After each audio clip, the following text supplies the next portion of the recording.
نحمده ونصلي ونسلم على رسوله النبي الكريم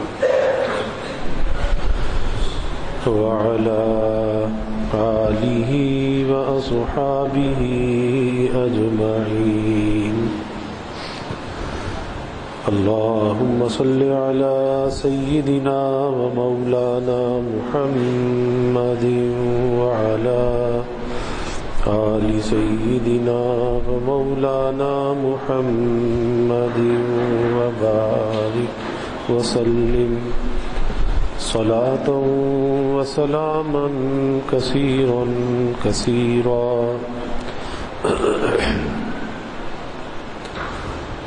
توفیق الہی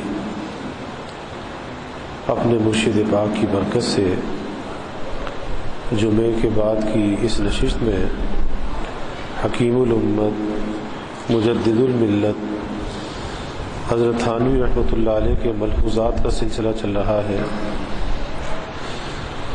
گزشتہ سے پیوستہ جمعے اس ملحوظ پر بات چل رہی تھی جس میں مجدد تھانوی رحمۃ اللہ علیہ نے فرمایا کہ جیسے پیٹ کی غذا الگ ہے، معقولات و مشروبات، اور آنکھ کی غذا الگ ہے، مبصرات، اور کان کی غذا الگ ہے، مسموعات، اسی طرح دل کی بھی ایک غذا ہے. یعنی انسان کے پیٹ کی غذا کیا ہے؟ کھانا اور پینا ہے. اس کی آنکھ کی غذا کیا ہے؟ دیکھنا ہے. اس کے کان کی غذا کیا ہے؟ سننا ہے. اسی طرح فرماتے ہیں کہ دل کی بھی ایک غذا ہے اور وہ محبت ہے. وہ محبت ہے. دل کی غذا محبت کے سوا کچھ نہیں. دل کو اسی میں لذت آتی ہے. پھر جس کا محبوب ناقص ہو اس کی لذت تو ناقص ہوگی، اور جس کا محبوب ایسا کامل ہو کہ اس سے زیادہ کوئی بھی محبوب نہ ہو اس کی لذت سب سے زیادہ ہوگی. اب یہ انسان کے اپنے اوپر ہے کہ وہ کس چیز کو اپنا محبوب بناتا ہے. کوئی مال کو محبوب بناتا ہے، کوئی اولاد کو محبوب بناتا ہے، کوئی جائیداد کو محبوب بناتا ہے، کوئی کاروبار کو محبوب بناتا ہے، کوئی ناجائز تعلقات کے چکر میں پڑ جاتا ہے اس کو محبوب بنا لیتا ہے. لیکن جس کا محبوب ناقص ہوگا اس کی محبت بھی ناقص ہوگی، کیونکہ جس کا محبوب کامل ہو پھر اس کی محبت کیا ہوگی؟ کامل ہوگی. تو اسی کو فرماتے ہیں کہ جس کا محبوب ناقص ہو اس کی لذت تو ناقص ہوگی، اس محبت کی جو لذت ہوگی وہ ناقص ہوگی، اور جس کا محبوب ایسا کامل ہو کہ اس سے زیادہ کوئی بھی محبوب نہ ہو اس کی لذت سب سے زیادہ ہوگی. اور ایسا محبوب کون ہے؟ اللہ رب العزت ہے کہ جن کے احسانات، انعامات بے حساب بے شمار، کہ جسے انسان نہ شمار کر سکتا ہے نہ گن سکتا ہے کتنے اس کے احسانات ہیں. تو جو اس کو اپنا محبوب بنا لے پھر اس کی جو لذت ہے وہ لذت اتنی زیادہ ہے کہ وہ لذت کامل درجے کی ہے، اور باقی دنیا مردار کی چیزوں کی محبت وہ محبت ناقص درجے کی ہے. اور ایمان اور عمل صالح اختیار کرنے سے دنیا ہی میں غذائے روحانی یعنی حق تعالی کی محبت کامل یہ انسان کو عطا ہوتی ہے. اب کوئی یہ کہے کہ جی وہ محبت کیسے حاصل ہو؟ اللہ کی محبت ہمیں کیسے حاصل ہو؟ پاکیزہ محبت ہے، ناپاک محبت نہیں ہے. وہ پاکیزہ لذت ہے، وہ ناپاک لذت نہیں ہے. اب یہ پاکیزہ لذت، یہ محبت کیسے حاصل ہو؟ تو ایک چیز تو اللہ نے ایمان تو ہمیں دیا ہے، اور ایمان اللہ نے بن مانگے دیا ہے. ہم نے اللہ سے سوال نہیں کیا تھا کہ ہمیں مسلمان بنا دیں، ایمان دے دیں. اللہ نے بن مانگے دے دیا. عبداللہ عبد الرحمن کے گھر میں پیدا کیا تو ایمان موروثی طور پر ہمیں مل گیا. اب اس ایمان کو ترقی دینا وہ کس چیز سے ہوگا؟ وہ اعمال صالحہ سے ہوگا، وہ نیک اعمال کے اہتمام سے ہوگا. کہ ایمان، نفس ایمان بہت قیمتی چیز ہے، لیکن دنیا میں جو اللہ نے ہمیں بھیجا ہے وہ دنیا میں اللہ نے اس لیے بھیجا ہے کہ اس ایمان کو ترقی دے کر آؤ، اس ایمان کو بڑھا کر آؤ، کیونکہ عالم ارواح میں ساری روحیں تو موجود تھی نا، اللہ نے سب کو پیدا کیا، اور سب کو پیدا کر کے اللہ نے وہاں پہ عہد بھی لیا، الستو بربکم، کہ کیا میں تمہارا رب نہیں ہوں؟ اور سب نے کہا قالوا بلا، بے شک آپ ہمارے رب ہیں۔ لیکن اس عالم ارواح میں انسان کے لیے ترقی کے مواقع نہیں تھے، کیونکہ ایک مجرد روح وہاں پر تھی، تو اللہ نے اس روح کو اس جسم کے ساتھ وابستہ کر دیا اور اس روح کو دنیا میں بھیج دیا۔ کیوں بھیج دیا؟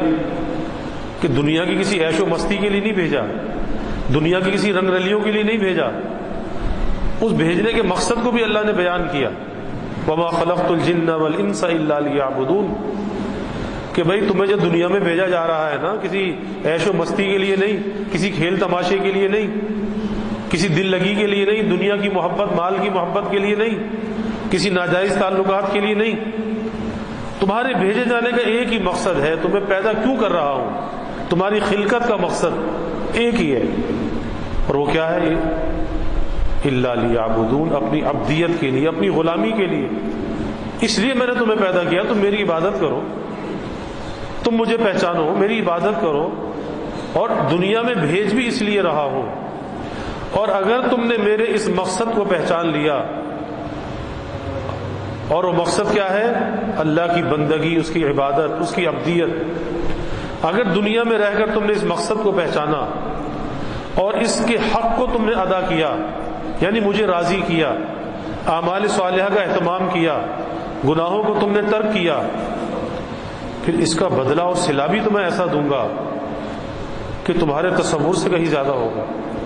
میں نے تمہارے لیے وہ نعمتیں تیار کر رکھی ہیں، ایسی جنت تیار کر رکھی ہے کہ تم کسی آنکھ نے اس کو دیکھا نہیں ہے، اور کسی دل پر اس کا خیال گزرا نہیں ہے، یعنی وہ جنت اللہ نے ایسی بنائی ہے کہ وسوسے کے درجے میں، خیال کے درجے میں اگر کوئی اس کا تصور بھی لانا چاہے تو نہیں لا سکتا، یعنی اس سے بھی وراء الورا اللہ نے اس کو بنایا ہے کہ جو انسان کے تصورات اور خیالات میں بھی وہ چیز نہیں آ سکتی۔ تو اللہ نے وہ انعامات رکھے ہیں، وہ راحت رکھی ہے، لیکن وہ راحت ملے گی کس کو؟ وہ نعمت ملے گی کس کو؟ اسی کو ملے گی جو یہاں اللہ کی عبدیت کے حق کو ادا کرے گا، اس کی غلامی کے حق کو یہاں پر ادا کرے گا، زندگی کو رنگ رلیوں میں نہیں گزارے گا، زندگیوں میں اس کا بندہ بن کے گزارے گا، تو اللہ پھر اسے وہ نعمتیں عطا کرے گا کہ جس کا تصور بھی انسان نہیں کر سکتا۔ تو ایک بات یہ فرمائی کہ ایمان اور عمل صالح اختیار کرنے کے بعد دنیا ہی میں اللہ تعالیٰ وہ غذائے روحانی، یعنی اپنی محبت جو ہے نا، جو محبت جو دل کی غذا ہے، اللہ وہ عطا فرما دیتا ہے، جس سے زیادہ دل کی کوئی غذا نہیں، اس سے زیادہ دل کی کوئی غذا نہیں، وہ کیا ہے؟ اللہ کی محبت۔ اور جب اس دل کو اس کی غذا ملتی ہے نا، اس دل کے اندر قرار ہوتا ہے، اطمینان ہوتا ہے، چین ہوتا ہے، اور جب ہم اس کو اس کی غذا نہیں دیتے پھر کیا ہوتا ہے؟ بے چینی ہوتی ہے، پریشانی ہوتی ہے، تشویش ہوتی ہے۔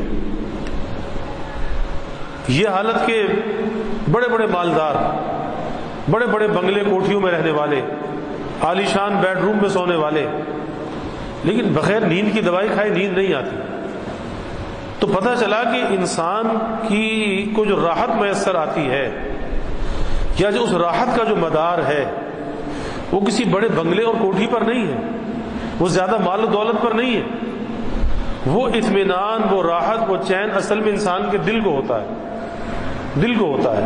اور وہ کب ہوتا ہے؟ جب بندہ اللہ کی اطاعت اور اس کی بندگی کرتا ہے، جب اپنے رب کو راضی کرتا ہے، تو سب سے پہلی دولت جو عطا ہوتی ہے وہ دل کا چین اور اطمینان حاصل ہوتا ہے، یہ آدمی باسکون ہوتا ہے۔ پھر اگر کوئی پریشانی بھی آ جاتی ہے تو اس کا جسم تو پریشان ہوتا ہے، دل پریشان نہیں ہوتا، دل اللہ کی رضا میں راضی ہوتا ہے۔ تو اس سے زیادہ دل کی کوئی غذا نہیں، کیونکہ یقیناً غذائے جسمانی سے غذائے روحانی افضل و الذ ہے۔ ایک تو جسمانی غذا ہے، کھانا پینا اور جو بھی دنیا کی لذتیں ہیں انسان کے جسم کے لیے، لیکن اس کی جو روحانی غذا ہے نا، روحانی غذا، وہ اللہ کی یاد ہے، اللہ کا ذکر ہے. اور اللہ کا ذکر صرف تسبیح لے کر اللہ اللہ کرنے کا نام نہیں ہے. جتنی بھی قسم کی عبادات ہیں، نماز، روزہ، حج، زکوٰۃ، صدقہ، خیرات، جو کچھ بھی ہے، یہ سب کس لیے ہے؟ یہ اللہ کی یاد کو قائم کرنے کے لیے ہے. یہ ذکر اللہ ہے. ابھی رمضان کا مہینہ گزرا، روزہ کیا تھا؟ ذکر اللہ تھا، اللہ کی یاد کے لیے تھا. نماز کیا ہے؟ اللہ کی یاد کے لیے ہے. حج کیا ہے؟ عمرہ کیا ہے؟ اللہ کی یاد کے لیے ہے. تو جو آدمی جس عمل سے بھی اللہ کو یاد کر رہا ہے وہ ذکر اللہ میں لگا ہوا ہے. اور وہ ذکر اللہ کس کی غذا ہے؟ ذکر اللہ اس کے روح کی غذا ہے، روح کی غذا ہے. آج ہم جسمانی غذا کا تو اہتمام کرتے ہیں، اچھے سے اچھے کھانے کھاتے ہیں، مقویات اور مفرحات، کہ جسم کمزور نہ ہو، جسم کمزور نہ ہو، جسم کی قوت کا خیال کرتے ہیں. لیکن کبھی یہ نہیں سوچتے کہ اس جسم کو لے کر جو چلنے والی چیز ہے وہ روح ہے. کوئی پوچھے گا بھائی جسم روح کو لے کے چل رہا ہے یا روح جسم کو لے کے چل رہی ہے؟ تو آدمی یہی کہتا ہے کہ روح اس جسم کو لے کر چل رہی ہے. کیونکہ جب روح اور جسم کا ناطہ ٹوٹ جاتا ہے اور یہ روح اوپر چلی جاتی ہے اور جسم نیچے رہ جاتا ہے تو پھر کیا ہوتا ہے؟ جسم تو وہی ہوتا ہے نا، لیکن کوئی اس جسم کو رکھنے کے لیے تیار نہیں ہوتا. پھر کہتا ہے جلدی سے منزل پہ پہنچاؤ، کتنا ہی پیارا کیوں نہ ہو. تو اصل چیز یہ جسم نہیں ہے، یہ اصل چیز تو روح ہے. اور روح چونکہ اوپر سے آتی ہے اوپر چلی جاتی ہے. جسم اس مٹی سے بنا ہے، یہ مٹی میں چلا جاتا ہے. جسم کو موت آتی ہے، روح کو موت نہیں آتی. جسم کو موت آتی ہے، روح کو موت نہیں آتی. روح تو عالم بالا میں چلی جاتی ہے اور وہاں جا کر وہ دو حال سے خالی نہیں ہوتی. یا وہ وہاں پہ راحت میں ہوتی ہے یا وہ تکلیف میں ہوتی ہے. اگر دنیا کی زندگی انسان اللہ کے ذکر کے ساتھ، اس کی اطاعت کے ساتھ گزارتا ہے تو یہ روح وہاں پہ راحت میں ہوتی ہے. اور جب روح راحت میں ہوتی ہے تو جسم بھی یہاں پہ راحت میں ہوتا ہے، کیونکہ اس کا کنیکشن تو اس کے ساتھ ہے نا. اتنے عرصے تک اس کے ساتھ یہ جڑا رہا، یہ بدن روح کے ساتھ رہا. یہ بدن سواری تھا اور روح اس پہ سوار تھی. اس بدن کی جو مثال ہے نا ایک سواری کی ہے اور روح اس کے اوپر ایک سوار ہے. اور اصل سواری نہیں ہوا کرتی، اصل سوار ہوتا ہے. تو تعلق باقی رہتا ہے. تو جب انسان نیکی کے ساتھ، تقوی کے ساتھ اللہ کو راضی کر کے اپنی زندگی گزارتا ہے تو اس روح اور بدن کا ناطہ تو ٹوٹنا ہے. لیکن جب یہ روح اوپر جاتی ہے نا تو راحت کے اندر ہوتی ہے، آرام میں ہوتی ہے. اور اگر یہ زندگی ایسے ہی گنوا دی، کھیل تماشوں میں، لہو و لعب میں، نافرمانی میں، گزر تو جائے گی، گزر رہی ہے. اس کو روکنے کا اختیار بھی نہیں ہے. برف ہے پگھل رہی ہے، اس کو کوئی نہیں روک سکتا، گزر جائے گی. لیکن انجام کیا ہوگا؟ اس انجام کو سوچنا چاہیے. انجام کو، یہ تو عارضی زندگی ہے نا، ختم ہو جائے گی. اس کے بعد جو زندگی آنے والی ہے وہ ختم ہونے والی نہیں ہے، وہ ہمیشہ ہمیشہ کی ہے. اس لیے یہاں کا دکھ بھی فانی ہے اور یہاں کا سکھ بھی فانی ہے، اور وہاں کا دکھ اور سکھ وہ باقی ہے. تو فکر اس کی کرنی چاہیے کہ زندگی ایسی گزارے اور اس طرح سے اللہ کو راضی کر کے زندگی گزارے کہ بھائی یہاں کا سکھ بھی حاصل ہو جائے، وہاں کا سکھ بھی حاصل ہو جائے. کیونکہ جو اللہ کو یہاں راضی کرتا ہے وہ یہاں پہ گھاٹے میں نہیں رہتا، یہاں بھی سکھ کے ساتھ رہتا ہے. اور وہ سکھ کیا ہے؟ وہ اطمینان قلب ہے، وہ دل کا اطمینان ہے. چاہے وہ جھونپڑی میں رہنے والا ہے لیکن اگر اللہ کو راضی کر کے رہ رہا ہے تو دل میں ایک چین ہے، اطمینان ہے. اور جب یہاں سے جائے گا تو خبر بھی اطمینان والی ملے گی اور حشر بھی اطمینان والا ملے گا. پھر نیکیوں کا صاحبان اس کے ساتھ ہوگا، وہ نیکیاں خبر میں بھی دل بہلانے والی ہوں گی، اور حشر میں اس کا جو میزان عمل ہوگا، ترازو ہوگا، وہ نیکی کے پڑھنے میں اس کے نیکی کے پڑھنے کو جھکانے والی ہوں گی. تو روحانی غذا کا اہتمام، روح کی غذا کا. صبح ناشتہ کرتے ہیں نا، اٹھتے ہیں کہ ناشتہ چاہیے، اور ذہن میں کیا ہوتا ہے؟ کہ بھئی ناشتہ نہیں کیا تو سارا دن کام کیسے کریں گے؟ کچھ جسم کو توانائی چاہیے، انرجی چاہیے، تو ناشتہ چاہیے۔ تو کبھی سوچا کہ روح کو بھی تو ناشتہ چاہیے، کہ صبح اٹھ کر پہلے فجر کی نماز تو پڑھ لے، پھر کچھ قرآن مجید کی تلاوت تو کر، سورہ یاسین کی تلاوت تو کر، کہ جسم کو غذا دینے کی فکر ہے، اس کو ناشتہ دینے کی فکر ہے، اور روح کو ناشتہ دینے کی فکر نہیں ہے۔ اس کا اہتمام کون کرے گا؟ اس کی بھی فکر ہونی چاہیے، اور دونوں چیزوں کو ساتھ ساتھ لے کر چلنا چاہیے کہ یہ دنیا ہے نا، اس دنیا کو اللہ نے اسباب کے ساتھ مسبب کیا ہے۔ ہماری شریعت یہ بھی نہیں کہتی کہ سب کو چھوڑ چھاڑ کے بیٹھ جاؤ صرف اللہ اللہ کرتے رہو، نہیں، کیونکہ اسلام میں رہبانیت نہیں ہے۔ بیوی بچوں کے درمیان رہو، ماں باپ کے درمیان رہو، سب کے حق کو ادا کرو، لیکن اس کے ساتھ ساتھ اللہ کے حق کو بھی نہ بھولو۔ جہاں بندوں کے حق ادا کرتے ہو، اللہ کا حق بھی ادا کرو۔ اور یہ دنیا کی جو زندگی ہے، اس کے بین بین چلتی ہے کہ جسمانی غذا کا فکر کرو تو روح کی غذا کا فکر بھی کرو، کیونکہ جسمانی غذا کا سلسلہ موت پہ ختم ہوگا، اور روح کو اگر غذا دو گے یہ راحت میں رہے گی، وہاں سکون اور اطمینان ہوگا۔ پھر آگے فرمایا، اس لیے کہ تمام اسباب نعم سے اصل مقصود راحت قلب ہے۔ جتنے بھی انسان راحت کے اسباب جمع کرتا ہے، اس سے کیا مقصود ہے؟ کہ دل کو راحت حاصل ہو۔ جو غذائے جسمانی سے بواسطہ حاصل ہوتی ہے اور غذائے روحانی سے بلا واسطہ حاصل ہوتی ہے۔ جیسے ایک آدمی کھانا کھاتا ہے نا، وہ غذا ایک واسطہ ہے، ذریعہ ہے، لیکن جب آدمی سانس لے رہا ہے، اب سانس لینے میں کوئی واسطہ نہیں، براہ راست اس کے اندر جا رہا ہے۔ اس طرح سے جب آدمی غذا تو واسطے کے ذریعے سے ملتی ہے نا، کتنے واسطوں کے ذریعے سے، ایک روٹی کتنے واسطوں سے ملتی ہے، پانی ہے تو کتنے واسطوں سے ملتا ہے، لیکن جب آدمی نیکی کرتا ہے تو یہ براہ راست اللہ بندے کے درمیان ایک رابطہ ہوتا ہے، اور وہ غذا کسی واسطے سے اس تک نہیں پہنچتی، وہ بلا واسطے کی پہنچتی ہے، اس لیے اس کا فائدہ زیادہ ہوتا ہے۔ جو چیز واسطوں سے پہنچا کرتی ہے اس کے اتنے اثرات نہیں ہوتے، جو بلا واسطہ پہنچتی ہے اس کے اثرات زیادہ ہوتے ہیں۔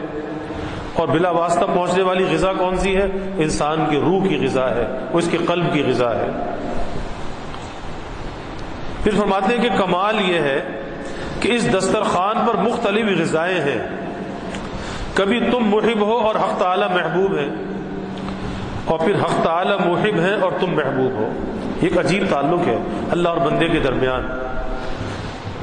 کبھی بندہ اللہ کا محبوب ہوتا ہے اور کبھی محب ہوتا ہے، کبھی اللہ سے محبت کرتا ہے، کبھی اللہ سے محبت کرتا ہے۔ یہ عجیب ایک دسترخوان ہے۔ فرمایا کہ اس کی لذت ہی کچھ اور ہے کہ جب اللہ بندے کو چاہنے لگے، پھر خلق کو تم سے محبت ہو جاتی ہے۔ جب اللہ بندے کو چاہتا ہے، اللہ بندے سے محبت کرتا ہے، اس کی نشانی، اس کی پہچان کچھ اور ہوتی ہے۔ پھر اللہ تعالیٰ جبرائیل امین کو بلاتے ہیں آسمانوں پر اور کہتے ہیں بھائی یہ فلاں بندہ جو ہے نا، اس بندے سے میں محبت کرتا ہوں، تم بھی اس سے محبت کرو۔ تو جبرائیل امین اس بندے سے محبت کرنے لگتے ہیں۔ پھر جبرائیل امین آسمان کے فرشتوں میں یہ اعلان کرتے ہیں کہ دیکھو وہ جو فلاں بندہ ہے نا، اللہ کا پیارا ہے، وہ اللہ کا محبوب ہے، تو اس سے تم بھی محبت کرو۔ آسمان کے فرشتے اس سے محبت کرنے لگتے ہیں۔ یہ کیا ہے؟ یہ محبوبیت کا وہ مقام ہے جو اللہ کی طرف سے عطا ہوتا ہے کہ اللہ اس بندے سے محبت کرتا ہے۔ کس لیے کرتا ہے؟ اس لیے کرتا ہے کہ یہ بندہ اللہ کا ہو جاتا ہے۔ حدیث میں آتا ہے نا، من کان للہ کان اللہ لہ، کہ جو اللہ کا ہو جاتا ہے پھر اللہ اس کا ہو جاتا ہے، اور جب اللہ اس کا ہو جاتا ہے تو اللہ جبرائیل امین سے کہتا ہے کہ اس سے محبت کرو، جبرائیل امین فرشتوں سے کہتے ہیں کہ اس سے محبت کرو، اور پھر اس کی محبت کو زمین پر القاء کیا جاتا ہے۔ اس کی محبوبیت کو لے کر فرشتے آسمان سے نازل ہوتے ہیں اور لوگوں کے دلوں میں اس کی محبت کو ڈالا جاتا ہے، اور یہ وہ محبت ہوتی ہے کہ جس میں انسان کے کسب کو دخل نہیں ہوتا، یہ وہبی ہوتی ہے، یہ من جانب اللہ عطا ہوتی ہے۔